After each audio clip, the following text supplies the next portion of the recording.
Hello hello friends, आज हम CTET के कुछ नंबर सिस्टम से क्वेश्चन देखेंगे। अर्थात संख्या पद्धति पे कुछ आए हुए क्वेश्चन देखेंगे। हम वाइड रेंज ऑफ क्वेश्चंस लेंगे, अलग अलग टाइप के, जिससे आपको आइडिया हो जाएगा कि किस किस टाइप के क्वेश्चंस आते हैं और उनको कैसे सॉल्व करेंगे। तो देखिए, क्वेश्चन नंबर 29 से स्टार्ट करते हैं। क्या कह रहा है? किसी संख्या के दोनों अंकों का योगफल 12 है तथा गुणनफल 27 है, तो वो संख्या क्या होगी? सिंपल। अब इस क्वेश्चन को मुझे सॉल्व करने का जरूरत नहीं है। किससे? मेथड से करने का जरूरत नहीं है। मेथड से भी सॉल्व होगा, लेकिन वो ज्यादा टाइम लगेगा। इस क्वेश्चन को इजीली हम ऑप्शन से सॉल्व कर सकते हैं। क्या कह रहा है? देखिए, जो क्वेश्चन कह रहा है हमें चेक कर लेना। कह रहा है संख्या के दोनों अंकों का योगफल 12 है। तो फर्स्ट ऑप्शन से स्टार्ट करेंगे। पहले में 4 और 7 अंकों का योगफल क्या आएगा? 11 आएगा। 12 तो नहीं आएगा, तो ये ऑप्शन तो हो नहीं सकता। दूसरा 9 और 3, इनको जोड़ने पे क्या आ रहा है? 12 आ रहा है। मतलब पहला क्राइटेरिया फुलफिल हो रहा है। अब बाकी देखेंगे कि बाकी क्या आ रहा है। और क्या कह रहा है कि गुणनफल जो है वो क्या है? 27। क्या है?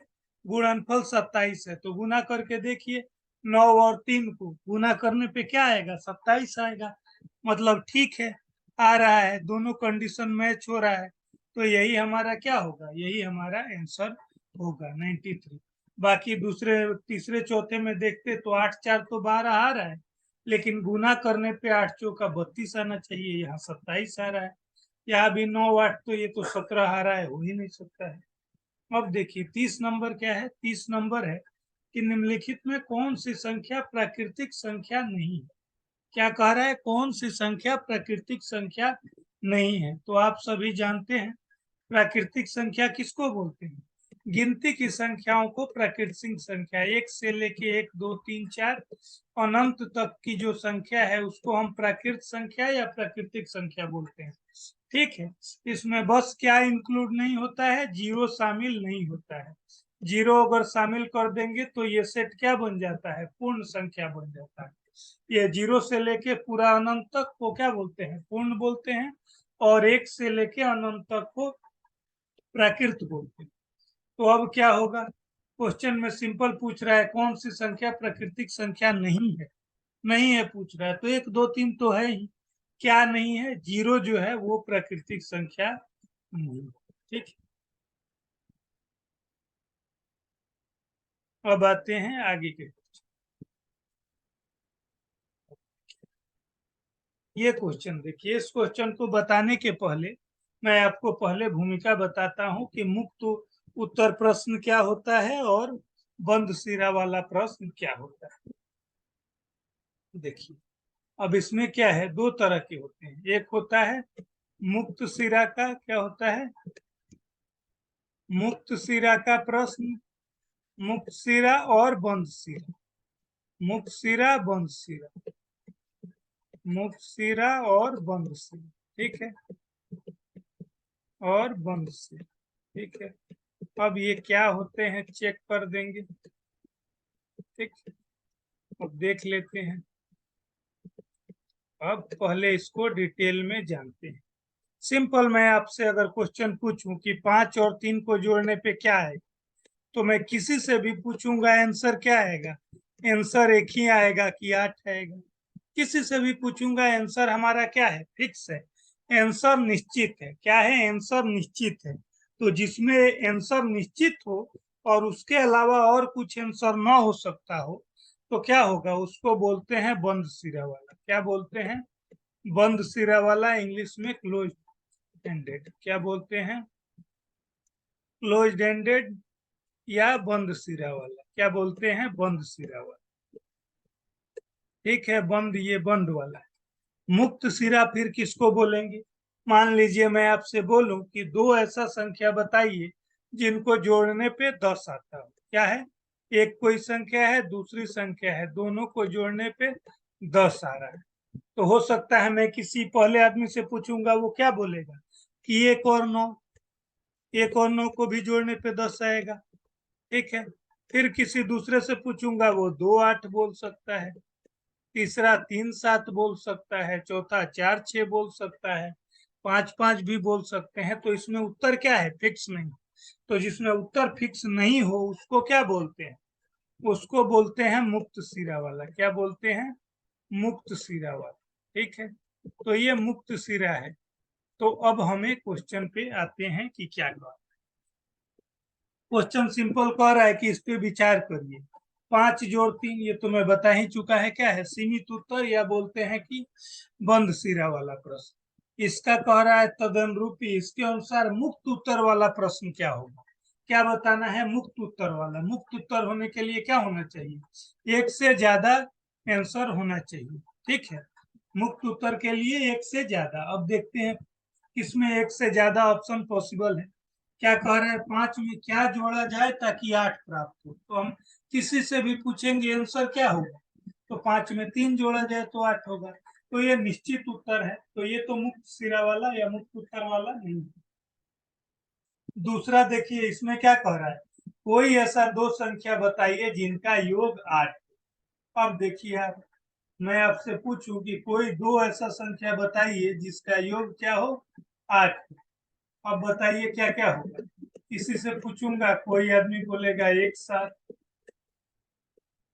कोई 2 6 बोल सकता है, तीसरा आदमी क्या 3 5 बोल सकता है, कोई 4 4 बोल सकता है। तो हमारे एक से ज्यादा उत्तर पॉसिबल है। तो एक से ज्यादा उत्तर पॉसिबल है, उसी को क्या बोलते हैं? मुक्त सिरा वाला। तो ये हमारा ऑप्शन नंबर 2 हो जाएगा। ठीक है, अब देखिए एक क्या है?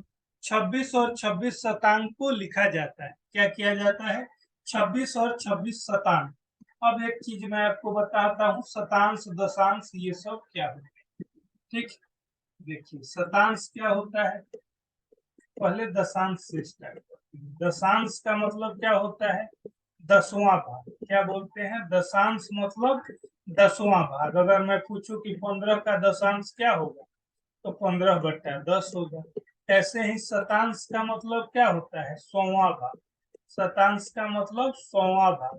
किसी भी संख्या का मान लीजिए मैं पूछूं 26 का शतांश क्या होगा, तो 26/100 क्या होगा? 26/100 होगा। ठीक है, तो अभी हमारा क्या आ जाएगा? 26/100। तो ये 26 शतांश का मतलब हो गया। अब आते हैं क्वेश्चन पे। क्वेश्चन क्या कह रहा था? 26 और 26 शतांक को क्या लिखा जाता है? 26 और 26 शतांक, तो 26 तो 26 है ही। 26 शतांक को हमने क्या देखा? 26 शतांक को लिखते हैं 26/100। तो जोड़ 26/100, इसको जोड़ दीजिएगा, बट्टा का जोड़ लेके क्या आ जाएगा? इसके नीचे कुछ नहीं है, मतलब एक है। एक और 100 का लघुत्तम लेके 100 आ गया। ये कितना आ गया? फिर 2600। 2600 और जोड़ 26, 2600 जोड़ 26, तो क्या आ गया? 2626/100। क्या आ गया? 2626/100। ठीक, ये आ गया हमारा कितना? 2 अंक पहले दशमलव लग जाएगा, 26.26। कितना आ गया? 26.26। ये हमारा आंसर होगा। ठीक है, आगे बढ़ते हैं। अब बोर्ड मास पे थोड़ा बाद में आएंगे। ठीक है, इसको बाद में करेंगे, पहले बाकी सिंपल सिंपल है वो आपको बता दें। अब देखिए क्या कह रहा है? 10 दहाई 11 सैकड़ा और 12 इकाई किसके बराबर है? क्या कह रहा है? 10 दहाई 11 सैकड़ा 12 इकाई। सिंपल क्वेश्चन है। क्या कह रहा है? 10 दहाई, ठीक है, 10 दहाई के बाद क्या कह रहा है? 10 दहाई के बाद 11 सैकड़ा 12 इकाई। 11 सैकड़ा और 12 इकाई। ठीक है, 11 सैकड़ा और 12 इकाई। 11 सैकड़ा 12 इकाई। ठीक है, अब आपको बस इस क्वेश्चन को सॉल्व करने के लिए क्या मालूम होना चाहिए? सिंपल चीज। दहाई का मतलब क्या होता है? 10। सैकड़ा का मतलब 100। इकाई का मतलब 1। तो 10 दहाई का मतलब क्या हो जाएगा? 10 गुने 10। 10 गुने 10 क्या हो जाएगा? 100। ऐसे ही 11 सैकड़ा का मतलब 11 गुने 100। 11 गुने 100 क्या हो जाएगा? 1100। 11 गुने 100 1100। ऐसे ही 12 इकाई का मतलब क्या हो जाएगा? 12 इकाई का मतलब 12 गुने 1 12। 12 इकाई का मतलब 12। ठीक है, तो ये आ गया हमारा। अब इन सबको जोड़ देंगे तो क्या हो जाएगा? 100 और 1100 1200, और उसमें 12 जोड़ देंगे तो आंसर हमारा क्या आएगा? 1212। आंसर क्या आ जाएगा? 1212। ठीक है, अब देखिए आगे आपको बता। ये एक इम्पोर्टेंट क्वेश्चन है, इस तरह का आपको पूछ देगा तो आप कंफ्यूज हो सकते हैं। 1715.271 में 7 के स्थानीय मान में अंतर बताना। देखिए क्या कह रहे हैं, 1715.271 में क्या करना है? 7 का जो स्थानीय मान है इसमें अंतर बताना है। ठीक, 7 के स्थानीय मान में अंतर हमें बताना है। ठीक है, अब देखिए क्या अंतर होगा। यहाँ देखिए, इसका स्थानीय मान बताना तो इजी है, दशमलव के पहले का है इकाई, दहाई, सैकड़ा। 7 का स्थानीय मान क्या हो जाएगा? 7 गुने सैकड़ा का मतलब होता है 100। अभी देख चुके हैं, ये आ गया 700। क्या आ गया? 700। तो ये हमारा हो गया 700। ठीक है, अब इसका कैसे, डेसिमल वाले में जो होगा उसका स्थानीय मान कैसे निकालेंगे? तो वो भी काफी सिंपल है। देखिए, दशमलव के बाद 7 कौन सा नंबर पे संख्या है? पहला और दूसरा। कितने नंबर पे संख्या है? दूसरे नंबर पे संख्या है। तो उसका स्थानीय मान क्या हो जाएगा? 7 बटा में ये कितना, 1 और 1, दो दूसरे स्थान पे है तो 1 पे 2 जीरो लगाना है। तीसरे स्थान पे होता तो 1 पे 3 जीरो लगाना। ठीक है, 7 बटा 100 क्या आ जाएगा? 0.07। ठीक है, ये हमारा आ गया। अब दोनों का अंतर पूछ रहा था, इसका और इसका, दोनों स्थानीय मान का। तो 700 में से क्या घटा देंगे? 700 में अगर हम 0.7 घटा देंगे तो हमारा क्या आ जाएगा? 699.9।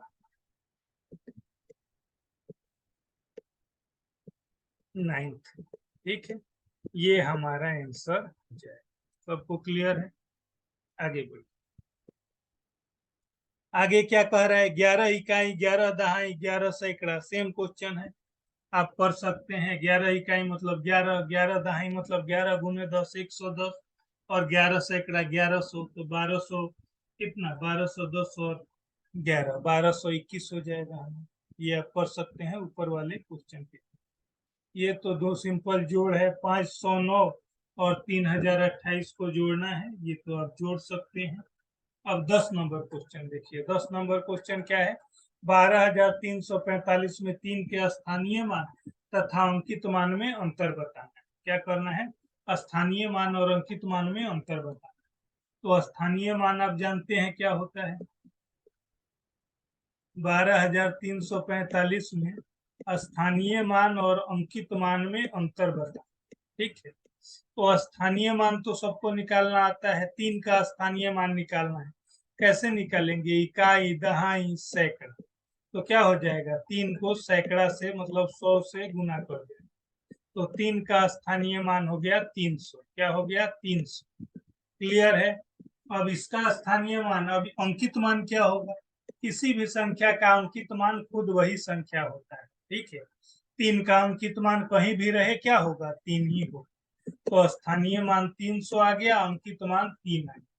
अब क्वेश्चन में पूछ क्या रहा है कि स्थानीय मान और अंकित मान में कितने का अंतर है? तो 300 में 3 घटा देंगे, आंसर क्या आ जाएगा? 257। ठीक है, पहले सिंपल ये वाला कर लेते हैं, फिर बाकी दूसरे टाइप पे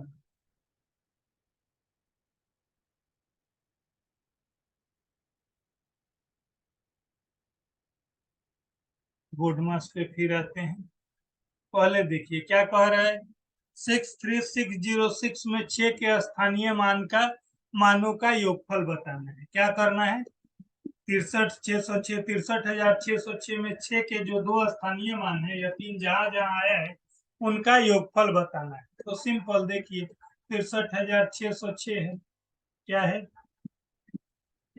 63,606, 63,606, ठीक है। इसका सभी स्थानीय मानों का योगफल बता। तो ये क्या है, ये तो इकाई है, इकाई मतलब एक 6 गुने 1 6 हो गया। अब फिर कहाँ पे है 6, ये है इकाई, दहाई, सैकड़ा, क्या आया सैकड़ा। तो 6 गुने 100 कितना आ जाएगा 600, 6 गुने 100 600, ठीक है। अब अगला क्या है, इकाई, दहाई, सैकड़ा, हजार, 10,000। तो ये क्या आ गया 6 गुने 10,000, क्या आ गया 6 गुने 10,000। ये क्या आ जाएगा, ये आ जाएगा 60, ये क्या आ जाएगा 60। अब क्या हमें पूछ रहा है, सबका योगफल पूछ रहा है। तो 60,000 में 606 जोड़ेंगे, क्या आएगा 60,606 आ जाएगा। आगे वापस आ जाइए, अगला फिर इकाई दहाई वाला आया है, आप पढ़ सकते हैं। इसमें भी सेम क्वेश्चन है, स्थानीय मान और अंकित मान में अंतर बताना है। आप बता सकते हैं 5 का स्थानीय मान क्या होगा, इकाई, दहाई, सैकड़ा, हजार, 5,000, उसमें 5 घटा दीजिए, 4,995। सेम ये कह रहा है 24 और 24 में 2 के स्थानीय मान का योगफल क्या करेंगे, क्या आएगा। यहाँ 2 है इकाई दहाई, तो ये 20 हो गया। यहाँ क्या है सैकड़ा, हजार, यहाँ 2,000 हो गया, 2,000 और 20 को जोड़ देना है, 2,020 हो जाए, ठीक है। इसी तरह से ये भी हजार, सैकड़ा, इकाई वाला है। 19,000 मतलब कितना, 19,000 19,000 है। 19 सैकड़ा मतलब 1,900, 19 इकाई मतलब 19, 19,000 1,900 और 19 जोड़ देंगे तो कितना आ जाएगा 20,919 आ जाएगा। ये हमारा ये ऑप्शन हो जाएगा, ठीक है। अब देखिए एक ये इंपॉर्टेंट चीज है, ये बता रहा हूँ, 496 योग 318 का निकटतम सैकड़ा में मान क्या हो। क्या पूछ रहा है देखिए, 496 में 318 जोड़ देंगे तो इसका निकटतम सैकड़ा में मान पूछ रहा है। तो निकटतम सैकड़ा, हजार या किसी में भी मान कैसे निकालते हैं, तो सिंपल तरीका है, जोड़ दीजिए 500 और 300 कितना 814, क्या आ जाएगा 814 आ जाएगा। अब ये 814 आने के बाद क्या करना है, इकाई, दहाई, सैकड़ा, ये तो सैकड़ा में संख्या है ही। अब इसका नजदीकी सैकड़ा में मान बताना है, तो हम क्या कर लेंगे, सिंपल यहाँ लास्ट के दो देखेंगे, लास्ट के दो क्या है 14 है। अगर ये संख्या 50 से कम है तो यही संख्या पिछले वाला लिख के जीरो लगा देंगे, 8 और 2 जीरो, 800 हो जाएगा। अगर यहाँ 814 न रख के 50 से कुछ ज्यादा रहता, मान लीजिए 851 रहता, तब क्या होता, ये 50 या 50 से ज्यादा है, तब हम क्या करेंगे, तब हम 800 न लिख के इसका निकटतम मान क्या होगा, 8 में 1 जोड़ देना है, 900 हो जाएगा। निकटतम मान क्या हो जाएगा 900। हमें लास्ट ये पे ध्यान रखना है। अब इसके लिए और भी कुछ बता देता हूँ, देखिए अब मान लीजिए आपसे केवल ऐसे नहीं पूछेगा, ऐसे भी पूछ सकता है 4,932 में आप बताइए इसका क्या जो है सैकड़ा में मान क्या होगा, सैकड़ा में निकटतम मान कितना होगा, सैकड़ा में जो निकटतम मान होगा वो क्या होगा। क्या पूछ रहा है, सैकड़ा में निकटतम मान। तो सिंपल आपको सैकड़ा तक ही देखना है, बाकी पे ध्यान नहीं देना है। इकाई, दहाई, सैकड़ा, ये क्या आया सैकड़ा, ये हमारा 932 है। अब हमें लास्ट के दो देखने हैं, ये क्या है, ये 50 से कम है कि ज्यादा है, तो कम है, तो हम सेम लिख देंगे 4 9 और इन दोनों के जगह पे 0 0, 49। अगर 4,932 न हो के मान लीजिए 76 रखा, तब क्या है, तब अंतिम दो अंक देखिए 50 से कम है कि ज्यादा है, तो ज्यादा है। तब क्या करते, आगे का जो नंबर है इसमें एक जोड़ देते, 49 है, 49 में एक जोड़ देते तो क्या आता 50 आता, 50 और 2 जीरो तो रहेगा ही, 5,000। तो अब इसका नजदीकी सैकड़ा में मान क्या होता 5,000 होता, ठीक है। इस तरह से 96 के सभी धनात्मक गुणनखंडों का योगफल बताना है। हाँ तो देखिए क्या करना है, सिंपल 96 का आपको गुणनखंड बताना है। तो क्या करेंगे, 96 किस किस से कटता है लिख लेंगे, 1 से कटेगा, 2 से कटेगा, 3 से कटेगा, 4 से कटेगा, 6 से कटेगा, 8 से कटेगा, 12 से कटेगा, ठीक है। और किससे कटेगा? 16 से कटेगा, फिर किससे कटेगा? 24 से कटेगा, ठीक है। फिर किससे? 32 से कटेगा, फिर किससे कटेगा? 48 से कटेगा और 96 से कटेगा। अब इन सब का हमें सभी गुणनखंडों का योग बताना है। जोड़ दीजिए। 1 2 3 3 6 4 10 6 16 8 24 12 36, 36 16 कितना? 52, 52 और 24 76, 76 और 32 कितना हो जाएगा? 24 108, 108 और 48 156, 156 और 96 कितना आ जाएगा? 252। आंसर हमारा क्या हो जाएगा? 252। किसी भी संख्या का गुणनखंड बोले इस तरह से आप निकाल सकते, ठीक है। अगला देखिए, अगला स्थानीय मान वाला पहले कर लेते हैं। स्थानीय मान क्या है? इन तीनों का स्थानीय मान का योगफल बताना है, ठीक है, बता देंगे। तथा ये के स्थानीय मान, किस संख्या के स्थानीय मान? ये तो कहीं नहीं रहा है। 6 का कह रहा होगा, अगर 6 का कह रहा होगा तो 6 का यहाँ 6000 है, यहाँ पे 6 का 600 है, यहाँ 60 है, 6660 हमारा आंसर हो जाएगा। फर्स्ट नंबर में ऑप्शन हो जाएगा, ठीक है। बाकी नेक्स्ट वीडियो में